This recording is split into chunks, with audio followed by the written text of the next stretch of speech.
నేను ఈ బిజినెస్లో అడుగుపెట్టిన క్షణం నుండి నాతో ఉన్న వ్యక్తి. మీరు నా ప్లేస్లో ఉంటే ఏం చేసి ఉంటారో నేను అదే చేశా. నీ ప్లేస్లో నేనుంటే అలా కొట్టి వదలు, చంపేస్తా.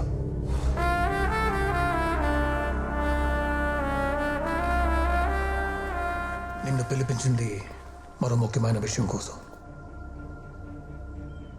ఏం లేదు, ఒక కత్తి విరిగి ఒంటరిగా నా ఒంట్లో ఉండిపోయింది. గాయం ఎక్కడుంది, చేసిన వాడెక్కడున్నాడో తెలీదు, కానీ ఎక్కడికి వస్తాడో తెలుసు. వాడి కూతురు దగ్గరికి. నేనేం చేయాలి చెప్పండి సార్. అది ఢిల్లీలో ఉంది.